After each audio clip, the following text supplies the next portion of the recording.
There will never be a point in your time in your life where it's the right time to do a great thing. If you're waiting for that perfect moment, that perfect timing, it's not going to happen. You know what you have to do? You have to create the perfect time and the perfect opportunity and the perfect situation. This is the secret of the successful people. This is what I've committed my life to doing.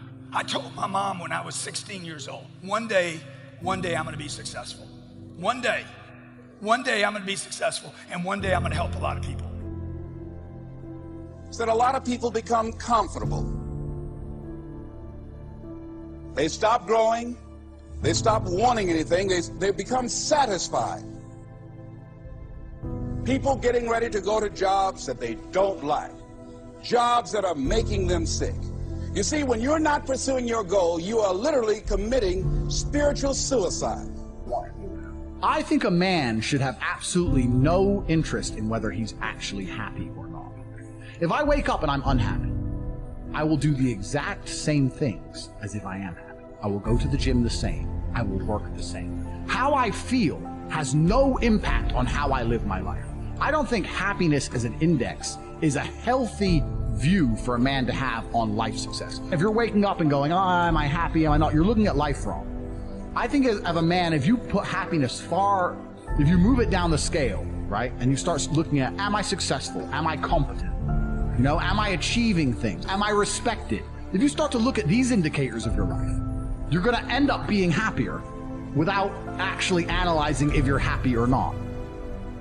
When you have some goal out here that you're stretching for and reaching for that takes you out of your comfort zone, you'll find out some talents and abilities you have that you didn't know you have. When the messenger of misery visits you, what are you going to do? What will keep you in the game? Which has been destroyed in real time. They are trying to convince you that you should act how you feel. You should show more of your feelings. If you feel this way, you should show it. If you want to cry, cry. What I'm saying is the reason they're trying to bring out emotionality in you is because of exactly what Myron said. Most of the time you don't feel like doing the things you're supposed to do. But the true masculine frame throughout history was doing the things they didn't want to do, but they knew they had to do because they had honor and duty. It's been 30 years. 30 years. It's probably going to be 30 years for you too. Doubt, uncertainty, insecurities, rejection, disappointment, judgment. It's going to be 30 years of it. Are you willing to pay the price? Are you willing to pay the price? I've been married 15 years to Elena. Not one time has she ever said, you work too much. Not one time. She has never said to me, what are you doing getting home so late? She knows what I'm doing. I'm closing deals. I'm taking care of my family. I'm trying to get to 10x levels. I'm the guy who keeps going. And if you're truly indefatigable in life and perspicacious, that's my favorite saying, the one I say all the time, unmatched perspicacity coupled with sheer indefatigability makes me a feared opponent in any realm of human endeavor, is absolutely and utterly true. If you pay attention to the things that are happening around you and you do not quit, you will be a dangerous opponent in any realm of human endeavor. It doesn't matter what you try and do. I'm a man who lives true to God and says what he means and means what he says, and I know the things I say are good for society and good for the world. I always say this, pay the price today so you can pay any price in the future. Pay the price now, okay? Pay the price. What reason can you remember that you can call on, that you can reach on, that can make you get back up? Find that reason.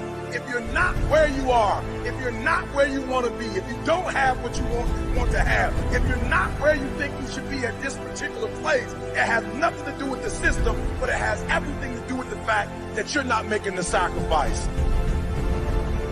You're waiting on your next door neighbor to make it happen for you. It may not happen. If you're waiting on your mother or your father, they may be so ancient in their thinking that they don't understand this opportunity that you have. And if you're waiting on them, it may never get done. You don't beg average people to be phenomenal. You don't beg good people to be phenomenal. You just are phenomenal, and you will attract phenomenal. And two out there. I'm trying to figure it out. I've been threatened. I've been sued. I've been betrayed by friends. I've been ripped off, and I've been copied. The wealthiest place on the planet is the graveyard. Because in the graveyard, we will find inventions that we never, ever were exposed to. Ideas, dreams that never became reality. Hopes and aspirations that were never acted upon. If anybody thinks you're going to be successful without paying that price, you're wrong. You have this opportunity of a lifetime. It means absolutely nothing if you don't take advantage of it in the lifetime of this opportunity. I've been judged for working too much, wanting too much, being too colorful, being inappropriate, insensitive, and too out there. Look, I've been ridiculed by my peers, by customers, and by competition. Listen to me, you're gonna be here one day, but you'll never get here if you give up, if you give in, if you quit. And finally, guys, you gotta wanna succeed as bad as you wanna breathe.